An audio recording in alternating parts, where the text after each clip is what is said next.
Alice Brighton had always considered herself a woman content with her life. She was a talented children's book illustrator, and she loved spending her evenings sipping hot cocoa and watching old movies.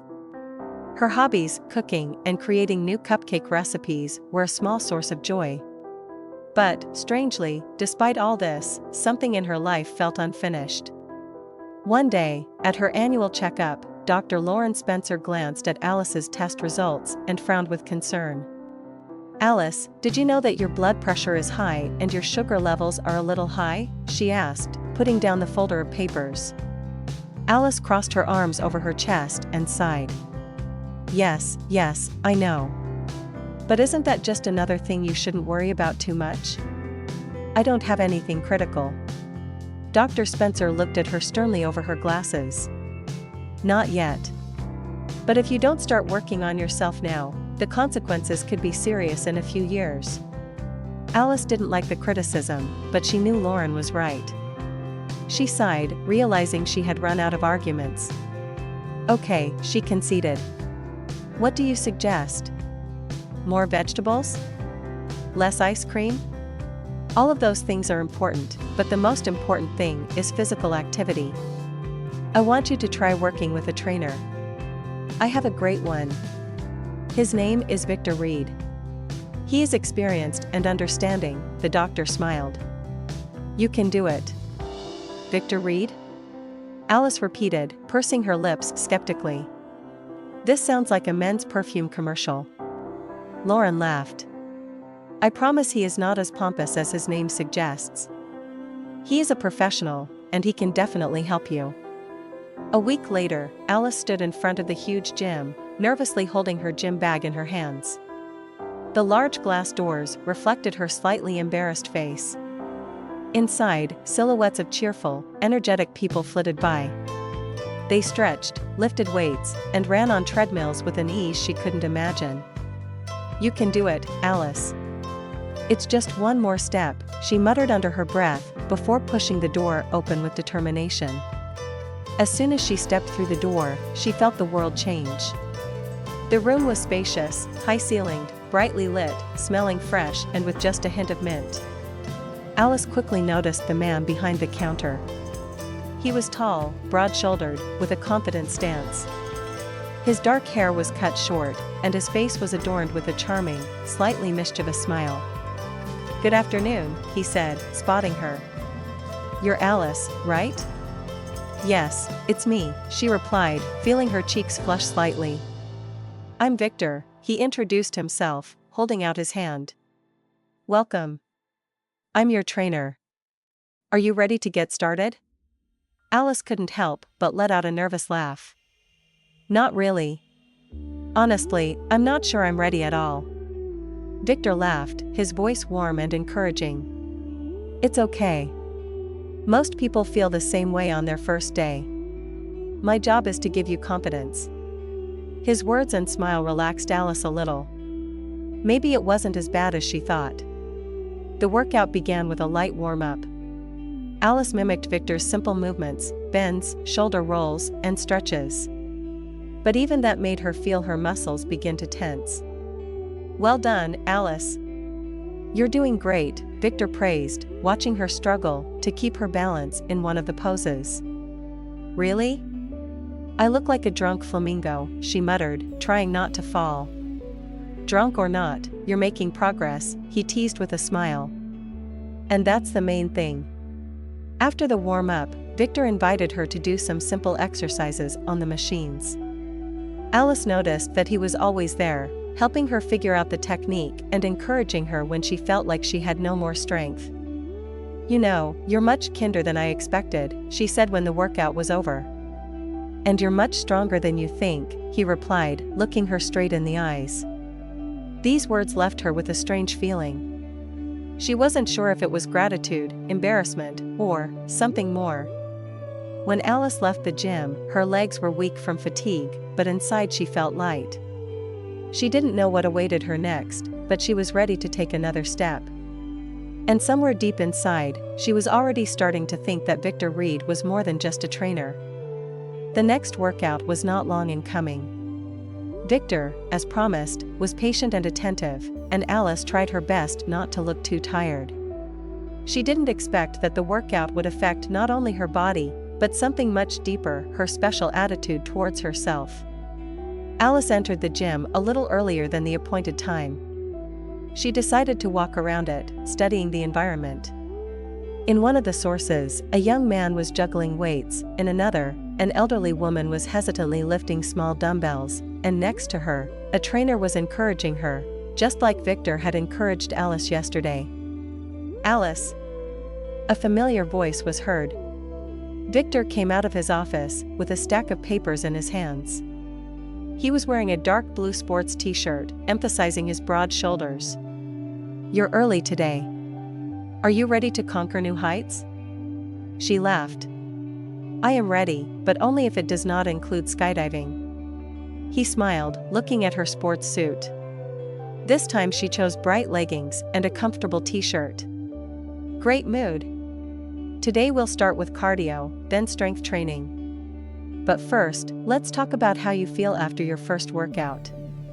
"Well, I survived," Alice joked. "This morning I thought my leg muscles were just lagging behind." "It's normal," Victor reassured her. "Sore muscles are a sign that they're working." "That's good. It means you're on the right track." They started out jogging lightly down the road. Victor adjusted the speed, and Alice hesitantly stepped onto the moving belt. "Look ahead and keep your back straight," he ordered. "Don't forget the lights." "Oh, thanks for the tip," she said sarcastically. "Without you, I probably would have forgotten how to breathe." He laughed. Good, sarcasm is also a sign of progress. Despite the jokes, Alice felt that Victor was watching her every step, ready to help at any moment. This gave her confidence, and soon she was walking confidently, and then even risked switching to a light walk. After the training, they sat down at the table in the office to discuss plans for the week. Victor took out a notebook and began to write down his results. "Listen, how did you become a coach?" Alice suddenly asked, looking at his complex face. Victor looked up and smiled. "It's a long story. Anyway, I played football at university, but an injury forced me to quit the sport. Then I decided that I wanted to help other people become stronger, even if I myself could no longer play." "It's inspiring," Alice admitted honestly. "And what do you do when you don't trust people?" "Well, I like to cook," Victor admitted, which surprised her. "However, my specialty is healthy food. If you want, I can teach you how to cook something healthy." "Sounds like a challenge." Alice laughed. "Try competing with my muffins." "Muffins?" His eyes lit up. "So you have a sweet tooth?" "Who doesn't?" she replied with a smile. Later, on the way back, Alice thought about how Victor had finally come home in line with her initial expectations. He was more than just a coach, a man who listened to her, encouraged her, and challenged herself. And although she had a complex about improving her health, somewhere deep down she began to wonder what was behind his caring smile and confident voice. Was it just part of his job? Or did Victor see something more in her? On the third day of classes, Alice felt a little more confident. She had gotten used to the routine of the gym, but her thoughts kept returning to Victor. Something about him struck her as special. Not just his benefits, but the sincerity with which he communicated. Alice entered the gym and immediately noticed Victor, who was talking to one of the customers. He was a team player, but when he saw her, he smiled warmly and waved. "Good morning, Alice. How are you feeling?" "Considering that I can climb the stairs without stones, it's just great," she joked. "Progress is obvious. Today I have something special for you," Victor said mysteriously. "Special?" Alice frowned. "Sounds suspicious." "Don't be afraid, you'll like it," he winked. The training began with a warm-up, and then Victor led her to the block with TRX straps. "It's called functional training. With their help, you will strengthen your entire body," he explained. Alice looked at the straps with interest. She tried to defeat him and, to her surprise, she succeeded. Victor patiently instructed her on how to maintain balance and perform the movements correctly. "You learn quickly," he praised. "See, it's not that scary." "Yes, but I always thought that I could fall," she laughed. Victor came closer to support her if she suddenly lost respect. "I won't let you fall," he said seriously. His words suddenly made her heart beat faster. She glanced at him furtively, but his face was focused. He clearly had nothing better to do than train. After the class, Victor suggested they stretch a little so that their muscles wouldn't hurt. They sat on the mats, and he began to show them simple exercises. "Alisa, tell me, why did you decide to take up sports?" he asked, between the actors. She hesitated. "Honestly? The doctor convinced me more. He said that I need to strengthen my heart and take care of myself." "That's a good reason," Victor heard. "But the most important thing is that you're already doing it for yourself." Alice thought about it. She had a strong feeling that Victor was speaking sincerely, and this touched her. "Have you always wanted to be a coach?" she asked, and the old woman changed the subject. "Not really," Victor admitted. "I used to want to be a professional athlete, but life turned out differently. Now I see that I can help people in a different way. It's even more inspiring." "You talk as if you were helping to save lives," Alice noted. He looked at her with a slight smile. "Sometimes it really is. You can't even imagine how much sport can change a person's life." After training, Victor suddenly suggested, "Tomorrow, there's a small event for clients. It's something like an American picnic. It'll be fun. Do you want to go?" I'm not sure I like such events," Alice answered, slightly nervous. "It's not a competition," Victor encouraged her. "Just communication, food, a little activity in the fresh air. Let's go, it's a good chance to relax." She stirred, but there was so much goodwill in his voice that it was impossible to understand. "Okay," Alice finally agreed. "Great." His face lit up. "I'll be glad to see you there." On the way home, Alice felt how thoughts about Victor were starting to fill more and more space in her head. He was so attentive and caring that it was hard for her to remain indifferent. "What are you doing, Alice?" she thought. "He's just a trainer. You're probably just one of his clients for him." But something inside her told her that their communication had become something more than just professional work. The next day, Alice reluctantly got ready for the event that Victor had mentioned. She chose comfortable jeans and a light blue shirt, looking casual. His voice was still ringing in her head, "It'll be fun, just relax." She came to the place where the clients of the gym had already gathered. It was a cozy park with green trees, tables, and umbrellas. People were laughing, playing badminton, someone was treating themselves to fruits and sandwiches. Alice glanced around nervously. She wasn't sure if this was her place, but then she spotted Victor. He was standing in the center of a group of people, laughing and telling a story. When he saw her, he immediately came over. "Alice. Glad you came," he said with a warm smile. "Hi," she replied, feeling her heart beat faster. "Come on, I'll introduce you to the guys," Victor suggested. He introduced her to the other customers, and to her surprise, the people were friendly and welcoming. After the introductions, Victor suggested they try their hand at a light ball game. "It's not a competition, just for fun," he said, winking. Alice was hesitant at first, but once she got into the game, she felt the tension disappear. Victor turned out to be a great partner, supporting her and encouraging her even when she made mistakes. "You're doing great," he said after another successful throw. "Are you sure you're not encouraging me?" she laughed. "Absolutely honest," he assured her, and she smiled. When the game was over, Victor invited Alice to the table with treats. "Have you ever tried this fruit salad?" he asked, pointing to a bowl of brightly colored berries. "To be honest, not really. But it looks delicious," Alice admitted. Victor put some on her plate and watched her try it. "And?" he asked with interest.